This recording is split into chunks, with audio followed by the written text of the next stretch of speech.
नमस्कार मित्रांनो, आज सुप्रीम कोर्टातून उद्धव ठाकरे यांच्या शिवसेनेसाठी प्रचंड मोठी बातमी।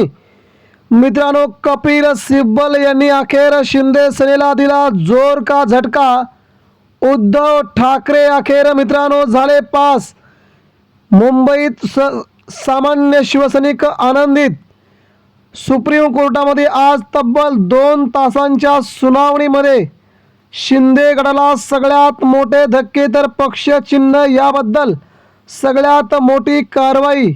मित्रांनो, आज नेमकं काय घडलंय सुप्रीम कोर्टामध्ये उद्धव ठाकरेंसाठी एक सगळ्यात मोठी बातमी। संपूर्ण देशाला ज्या निकालाची आशा होती, संपूर्ण देश ज्या निकालाकडे पाहत होता, तो निकाल उद्धव ठाकरेंच्या बाजूने। मित्रांनो, सविस्तर अपडेट जाणून घेऊया देशाच्या राजकारणातून ही आलेली आतापर्यंतची सगळ्यात मोठी अपडेट।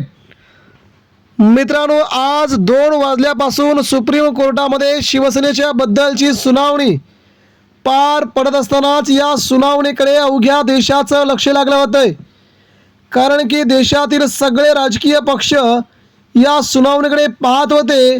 कारण की उद्धव ठाकरेंचा विश्वासघात करून एकनाथ शिंदेंनी शिवसेना चोरली होती, शिवसेना पळवली होती आणि पुन्हा शिवसेना उद्धव ठाकरेंना मिळावी यासाठी सगळीकडूनच प्रयत्न सुरू होते।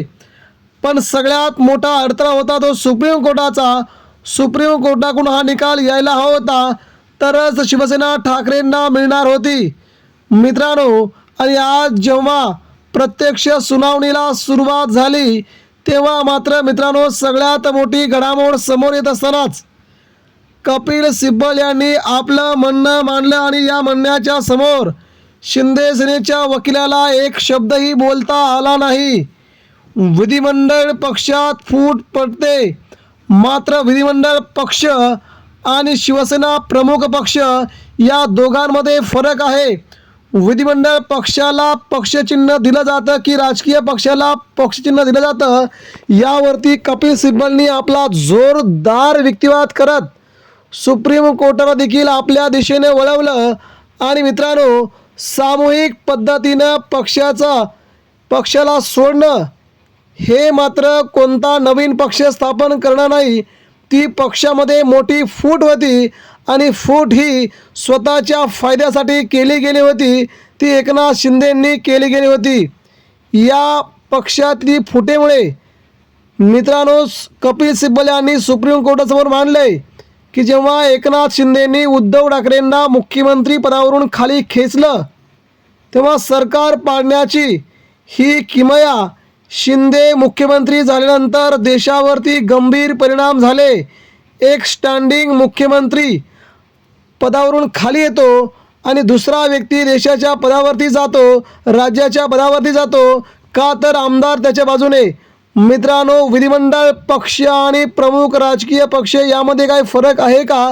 कपिल सिब्बलांनी प्रश्न उच्चारल्याबरोबर तिथेच शिंदे गटाला कोंडीत पकडलं देखील सुप्रीम कोर्टाने। राजकीय पक्ष विधिमंडळ पक्षनेत्याला काढून टाकू शकतो। उद्धव ठाकरेंनी तशाच प्रकारे एकनाथ शिंदेंसह 16 आमदारांची त्याच दिवशी, ज्या दिवशी त्यांनी गद्दारी केली होती, ज्या दिवशी ते पळून गेले होते, त्याच दिवशी यांना पक्षातून काढून टाकलं होतं। तर तो अधिकार फक्त राजकीय पक्षाला आहे, मग विधिमंडळ पक्षनेतेपद राहिलं कुठं असा प्रश्न थेट केला गेला। 2013ची 2018ची घटना अस्तित्वात नाही। शिंदे उद्धव ठाकरेंच्या नेतृत्वाबद्दल कधीही आक्षेप घेऊ शकत नाही, कारण 2014 2019 या दोन्ही विधानसभामध्ये एकनाथ शिंदे उद्धव ठाकरेंच्या सहीने आलेल्या कागदपत्रावरतीच आमदार मंत्री झालेले आहे, तेव्हा शिंदेंना हे सांगण्याचा बिलकुल अधिकार नाही। कपिल सिब्बल यांनी ही मागणी जोरदार धरून धरली आणि तिथे मात्र मित्रांनो शिंदे सेनेला जबरदस्त फटका बसला। ठाकरेंकडून शिंदे यांची गटनेते प्रभूंची नियुक्ती प्रभूंची केली। शिंदेंनी मात्र गोगोलेंना पकडलं।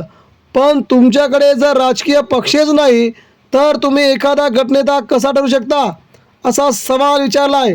दुसऱ्या पक्षात विलीन होता त्यांनी स्वतःचा नेता ठरवला, म्हणजे तुम्हाला नेता ठरवण्याचा अधिकार कोणी दिला असा देखील प्रश्न विचारला आहे। मित्रांनो, त्यानंतर 21 जून 2022ची बैठक वादग्रस्त नव्हती.